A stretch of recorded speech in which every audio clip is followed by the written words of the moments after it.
All right, good evening, Dr. Na. Thank you so much for taking the time to join us today.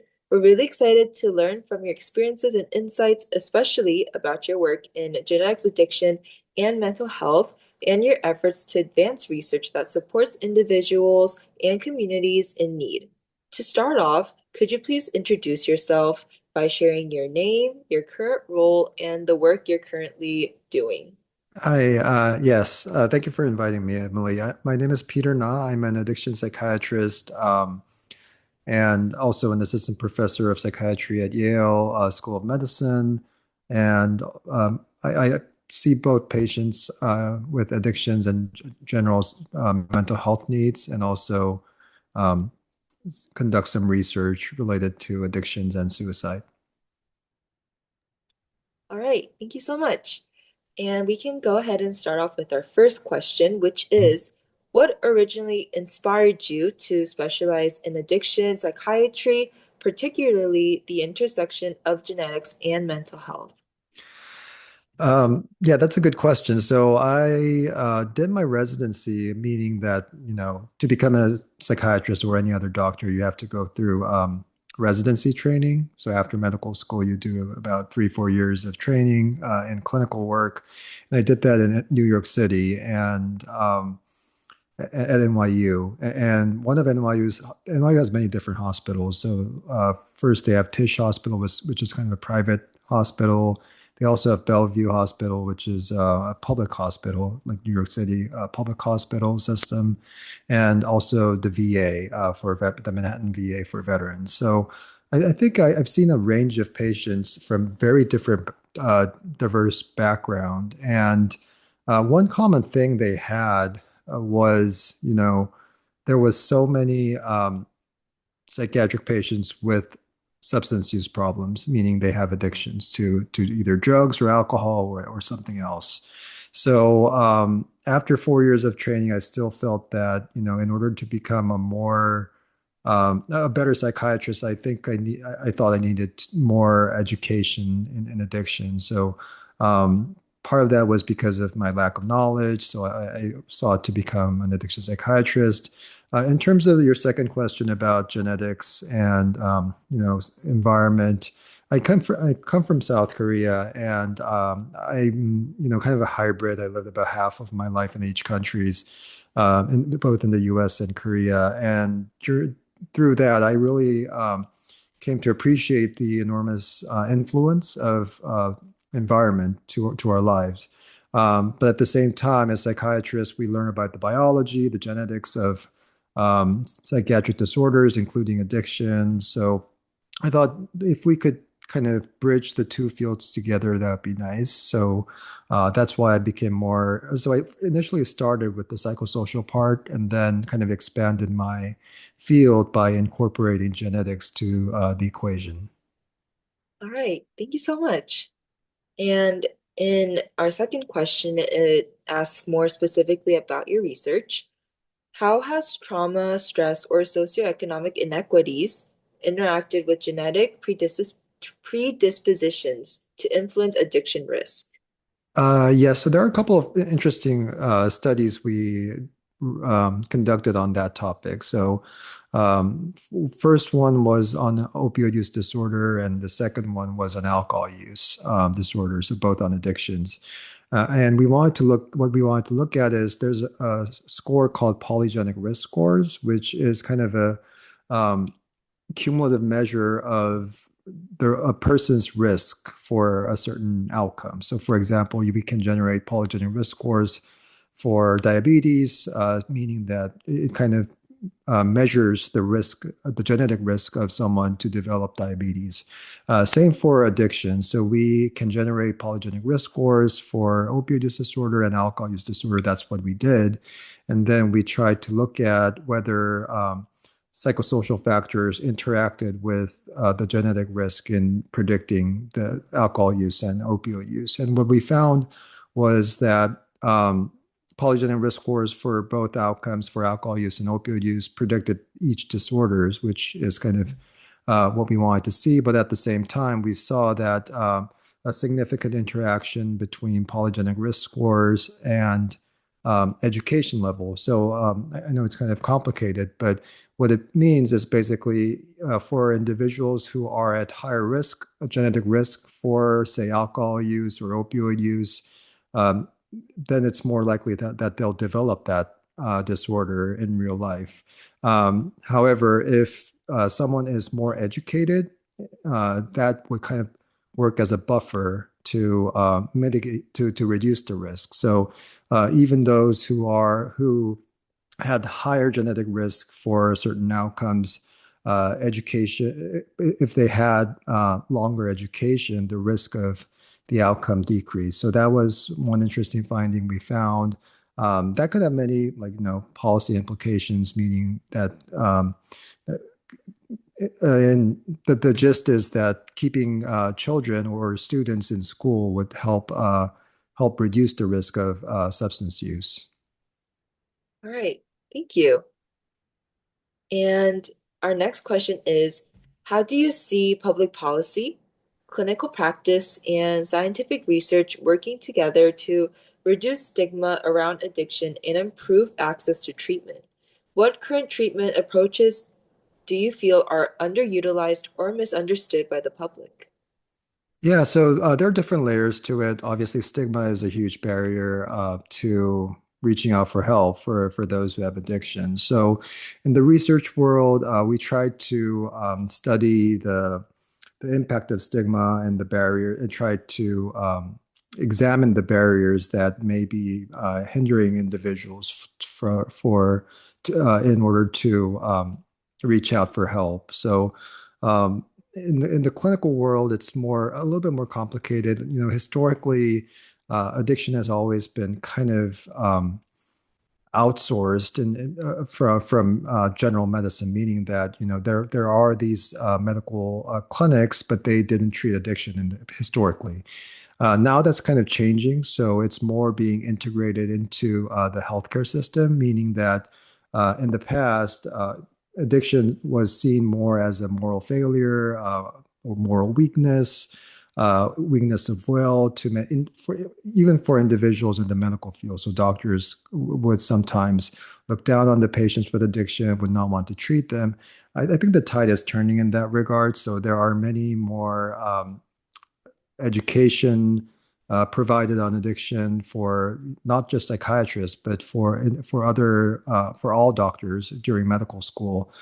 So that is a shift, and as a result, or it could be the other way around. But addiction treatment is becoming more built into primary care settings, to other like internal medicine settings, in hospital settings too. So that's also a change. Policy-wise, I think there's also some improvement in terms of how we view individuals with addiction. So, I mean, those three layers are all important, and that's how changes are made, right? So, I think the society in general in the U.S. we're going to the right direction, and I see lots of positive changes. So, I'm hopeful about that. Sorry, what was the second question?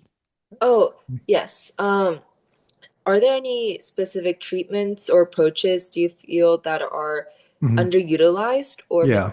misunderstood by the public? Right. Addiction treatment, it's in general is very underutilized. So even individuals who have substance use disorders, they tend to not reach out for help. So for example, for mental health, other mental health disorders outside of substance use, individuals, about 50% to 60%, it depends on the country and depends on the state in the US, but uh, an average of about half of them reach out for help. For addiction, it's much lower than that. I don't have the most recent statistics, but it's much lower than 50%. So in general, there is a barrier to addiction treatment. In terms of the addiction treatments, specific addiction treatments that are underutilized. I mean, I'm obviously biased, but I'm a strong believer of social support, the social support, the role of social support in recovery. And there are uh,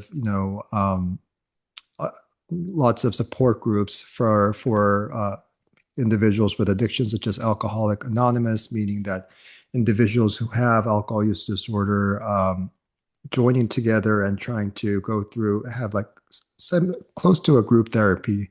And so that's kind of well utilized, but still, I feel that from clinics, there could be more support socially to help those with recovery. So I think that's one of the key factors that's kind of missing in the picture.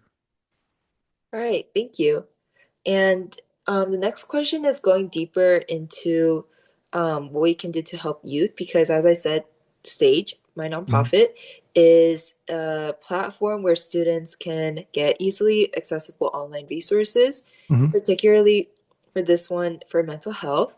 Yeah. So, what advice would you give to high school students or college students who are concerned about substance use in themselves or their peers and want to make informed, healthy decisions?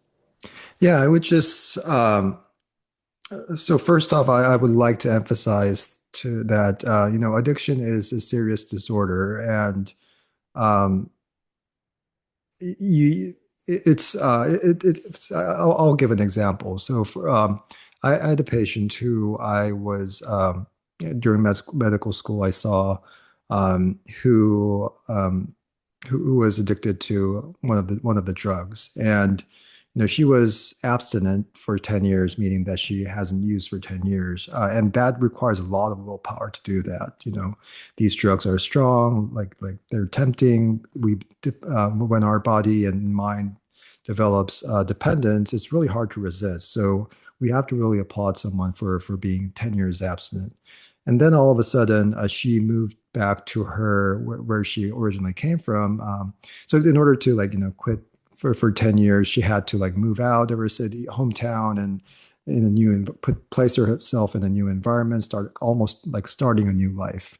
But she had to go back because of some family concerns. And as soon as she went back to that environment, she relapsed. So, this is a very chronic illness that if you start developing, it becomes kind of diabetes. Lots of addiction psychiatrists um, use the analogy of diabetes or hypertension. It's not like other say cancer that it could be cured. It's more of a disease you live on your life with. So the easiest way, obviously, is to not start it. But if you started it, you really need professional help. So I would strongly recommend reaching out for help. It's not your failure. It's not your lack of willpower that you can't stop it. It's more of the nature of the disease. So the drugs really affect your brain circuitry where it's very primitive in our evolvement in our brain. So it's really hard to resist with your own by your own. So I would suggest reaching out for help. And yeah, just talking with your close loved ones, parents who could support you. There is still a stigma for illness for addiction, but still, I think it's getting better, and I'm sure like the parents or other family members would love to help. So I would say be transparent with it. Don't think it's a moral failure, and yeah, the easiest way is to not use it. But I know there's also like peer pressure and other things going on that may be hard to resist. But I would say, short in one liner, don't overestimate yourself, because even myself, if we're constantly exposed to these drugs, they're powerful enough to make anyone addicted. So that's kind of the message I want to give to the youth. Thank you so much. And this is for looking ahead Mhm. in the future. What do you hope will be the major breakthrough in addiction research, and how might it change how we treat or prevent substance use disorders, not only in youth, but also in adults as well?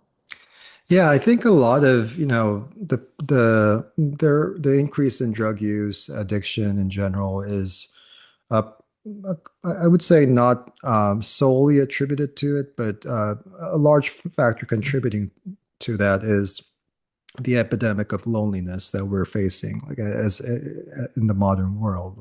So we're less connected to each other. The community is less cohesive than before, and like compared to 20, 30 years ago.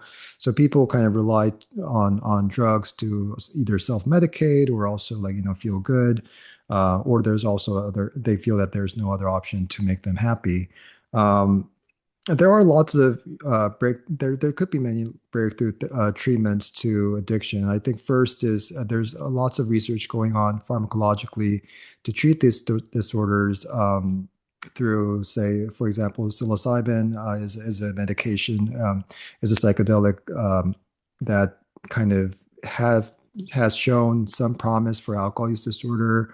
But in my opinion, I mean, I'm not a psychopharmacologist. I'm more a strong believer of social support and more other social interventions. So I believe a breakthrough that I wish it could be my wishful thinking, but that I would like to see is building that social connection with each other again, providing social support, whether it be through clinical interventions, through policy, um, or other, um, uh, um, modern technology. There could be other many different things, but I think, yeah, so that could be a major breakthrough. All in all, I think the biggest barrier is still stigma. So more recently, the virtual treatment options have really kind of also changed, made it more easier for patients to access healthcare without being worried about other people um, looking down on them or worrying about this social stigma. So there are lots of ways, but still, I think there's a lot of a long way to go. Um, and a lot of these addiction problems is also an issue at a policy level, right? So about like the biggest risk factor of developing addiction is actually um, accessibility. So if there are countries that don't use drug. I mean, I'm from Korea, but South Korea is there's more drug use than I was when I was there before, but 10 years ago. But still, compared to the U.S., it's very minimal. So there needs to be more strict policy measures that could actually prevent from these drugs from going around the country. So I mean, I think in that regard, U.S. is really falling behind. Right, thank you. And I know we went around different topics, but this is going back Mhm. to our youth community. Yeah. Many teens don't realize that untreated mental health challenges like anxiety, stress, or depression can increase vulnerability to addiction. Um, I think you already mentioned this, but Mhm. what should young people understand about this connection, and what advice would you give to those who feel overwhelmed but are scared to ask for help? Yeah, so yeah, briefly mentioned it. So there's there's lots of hypotheses about substance use disorder. One of them is genetics, we already talked about. There are some people who are genetically more vulnerable to these disorders. For example, alcohol use disorder is more like 50 to 60% is accountable by genes or family history. But um, that said, I mean, another hypothesis to that links mental illness to substance use or addiction is the self-medication hypothesis. And many people who actually use drugs to either say help with their depression, anxiety, because very briefly they may make them feel better, which would kind of, decrease the response would uh, get less and less as you continue to use them. But it could be kind of viewed as an easy outlet to improve your mental health, which actually worsens it. So a lot of veterans with PTSD, for example, use alcohol or other like opioids to kind of calm their PTSD symptoms. Same for depression and anxiety. Some people use marijuana to make them less anxious, to help with their sleep. So um, It's different by research, but that's why there's so many overlap between mental health, mental disorders, and substance use. So I think understanding that um, tie is important. So, and some people really don't realize it when they're using it. But if I would say t that's why, taking care of your mental health to begin with is really important because, and in order to, drug use or alcohol use can be more of a um, unhealthy coping skill to stress. So, building healthy coping skills such as exercise, socializing with your friends without drugs or alcohol, and enjoying your hobbies, those kind of things, spending time with their family, those things are could be important. So, yeah, I would when I'm not a child and adolescent psychiatrist, so I'm not an expert in that field, but uh, in the limited experiences when I meet with my adolescents, any like youth, I do tell them that taking care of your mental health is very important, and many people actually underestimate the impact or importance of exercise in mental health. So, um, I I think the two biggest factors that really kind of contributes to your mental health in general is one, exercise, physical exercise, and two, social support. And those two things are the most important. So, yeah, that would be my advice. And those to those youth who are overwhelmed and not uh, were not able to reach out for help. I would just want to emphasize that you are not alone because research do tell that, for example, in the past year, when we did a research on the cannabis use, say for in the past year for U.S. seniors, I'm kind of blanking on the statistics, but at least 20-30% of them have used it at least once. So it's very prevalent, and I would want to emphasize that you are not alone, and there are ways to help. So and a lot of that, as you mentioned, Emily, that these issues or these usage patterns of substances may be actually because you're suffering your mental health is a problem. So I would suggest reaching out to your provider, reaching out to your parents, to loved ones, uh, and be transparent about it. Thank you. Thank you so much. Mhm. And this is our last question. You've already gave a lot of great advice. However, what is one final piece of advice you have for the young students currently watching this interview?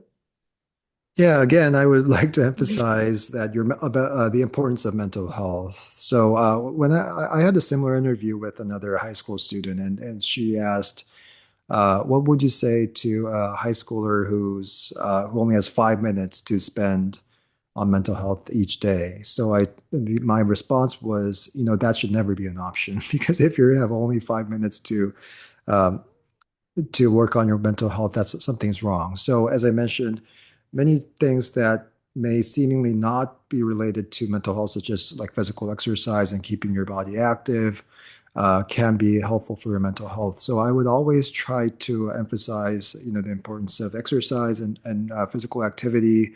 Also, kind of asking yourself about your own mental status is also important. So many times we are not used to naming our emotions. So practicing that could be something that could be really helpful, and you can see a pattern when you're like if you're sad for the whole week, something's wrong with you. So that's something that when you should be concerned about your depression.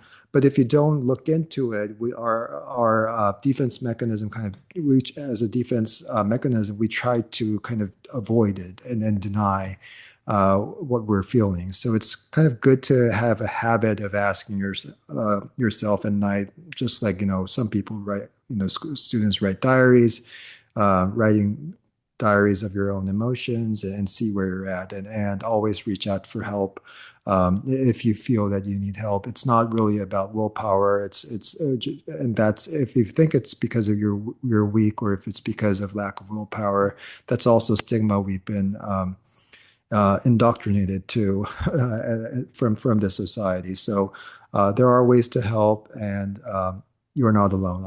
And please reach out for help. And whenever I get these questions, I really want to emphasize the people around them who are struggling. So it's when you're struggling, it's really hard to ask for help. So even when I say reach out for help, I feel kind of guilty because I know how difficult it is, because many, when they're depressed, they feel like they're the only one suffering. They feel like there's no one behind them, which may most likely not be true.